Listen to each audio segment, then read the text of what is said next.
Hey guys, and welcome back. This week's conversation was triggered by multiple conversations I've had over the last few weeks.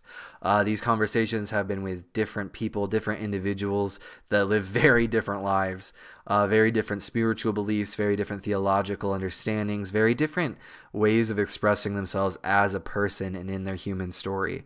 But there has been a very consistent theme running through all of their different stories. And 9 times out of 10, when you find a theme like that being applied to so many different stories and so many different ways of life, often we can apply it to more of us as more of a collective thing rather than an individual thing.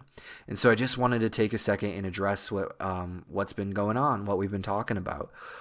So simply said, we seem to be running into this faith wall, or this wall where we're running into our old mindsets, into our old habits, into our old ways of thinking, yet we feel like we should and could keep moving forward in a new direction, but it's almost like weather patterns bumping into each other and starting to cause a tornado or something. There's a lot of whirlwinds, there's a lot of confusion, there's a lot of anxiety going on in this meeting.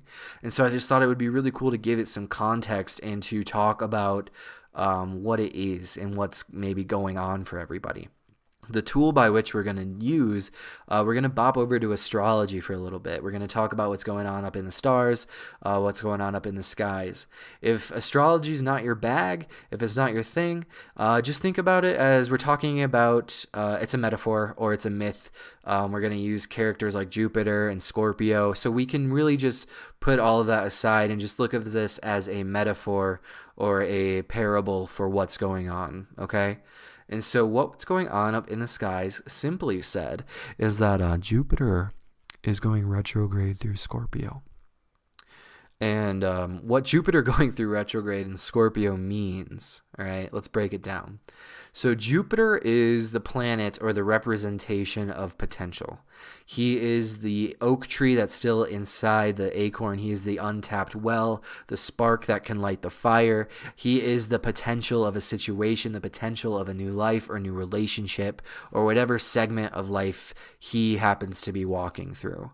And right now, he happens to be walking through Scorpio. And Scorpio is the representation of our deeper lives, of our deeper emotions, of our subconscious, of those deep patterns that we might not even be aware are going on, but are going on nonetheless. And so Jupiter is walking through Scorpio, lighting up potential within our shadow selves. And we're going to hang around the shadow self for a minute and just kind of define what that means or redefine what that means. Because the shadow self is something that I hear thrown around quite a bit within a negative context. But the shadow self is a beautiful potential space. It is a beautiful area of who you are.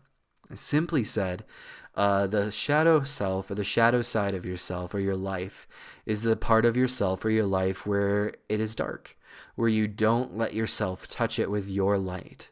And your light can mean your awareness or your compassion or your forgiveness or your inspiration, your touch, your relationship. There are segments of ourselves and of our lives that we don't have a relationship with, mostly out of fear, of intimidation, or segments that are just too stressful or too much to want to deal with, components of life or of yourself that are just too complicated, and so you leave them on the shelf and you kind of let them run autopilot, you let them do their own thing.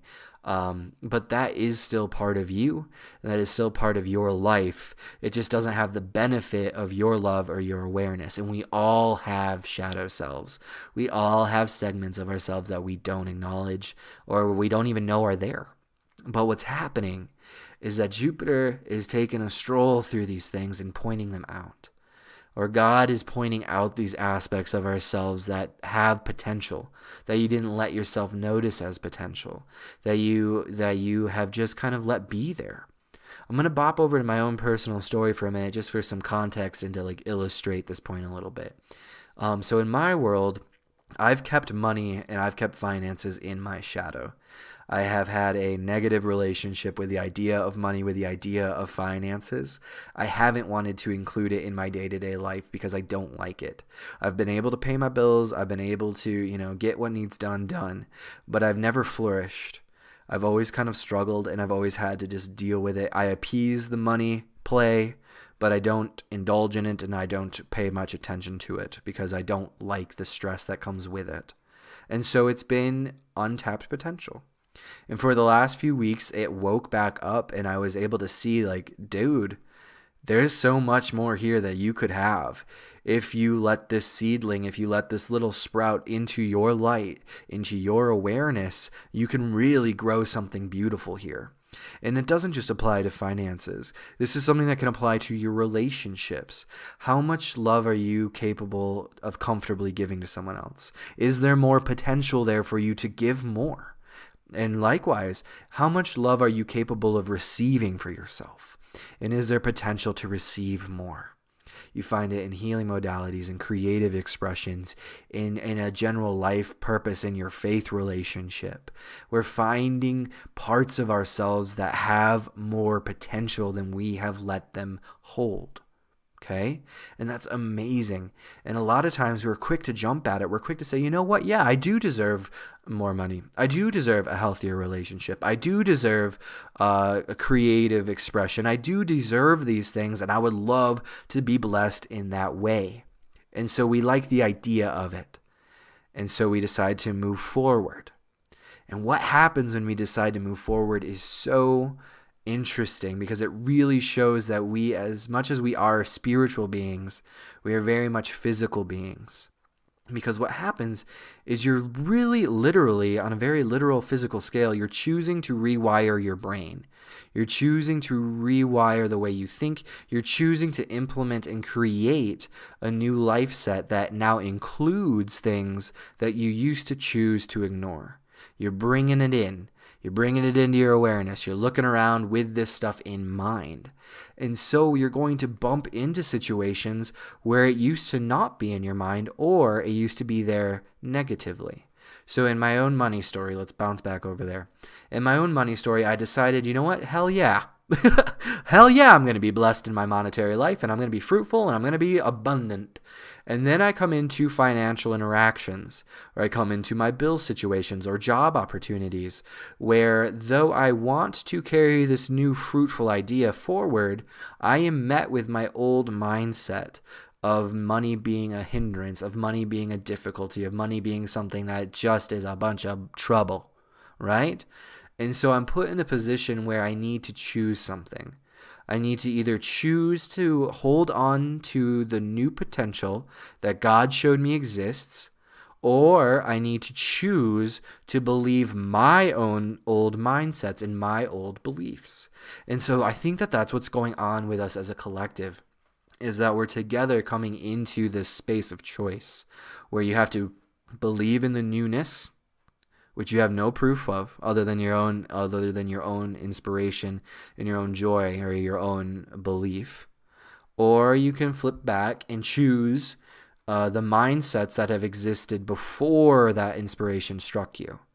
So your old one or a potentially new one. And you get to choose. You get to pick. We get to pick. Basically what it is like you have a bowl, right? And this bowl holds every blessing you could ever have, whether that is represented to you with water or juice or M&Ms. It doesn't matter. You have a bowl full of what you believe yourself capable of. And then you're introduced to a new bag of M&Ms and says, Derek, you can have those too. Friend, you can have these too. And you're like, hell yeah, fill her up. And so you begin to slowly introduce these blessings bit by bit, but eventually you bump into the boundaries of your old mindset, of your old beliefs, of your old self-image, of your old ego. You run into what you used to believe yourself capable of. And you have the choice of, do I still believe that? Or do I risk some M&Ms seeming like they're going to fall over the edge? Or do I put faith in that new bowl that I trust is there? Do I trust that I'm meant to have this? Do I trust that I'm meant to hold this? And it's just amazing to me how this process is so natural. It's so normal. Your physical being, your mind is literally being reprogrammed, re-hardwired, like new neural pathways are being existent or being created, and your old ones are turning into dry riverbeds.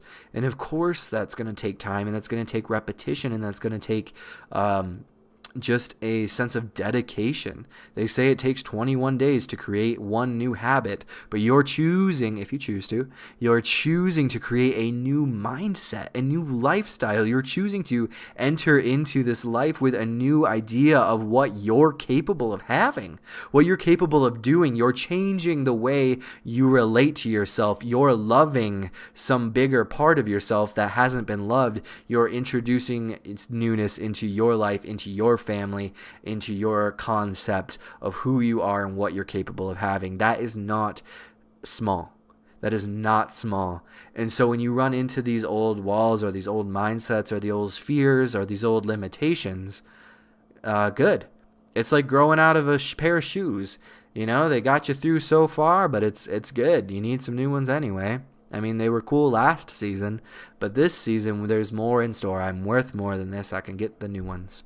I deserve the new ones. And I am speaking for my own personal journey. I need new shoes. So I just wanted to take a second and kind of give some context where if you're going through this struggle, if you're going through this chapter change, if you're going through this state of evolution, evolving your mindset, evolving your mind, evolving your concept of yourself, your life, then I wish you all the best. And I just want you to know that it is completely normal to bump into these walls, and it is completely normal to have the opportunity to triumph over them. And you can seize that opportunity. And that is the heart of the matter, guys. I love you all very much, and I will catch you next week. All right.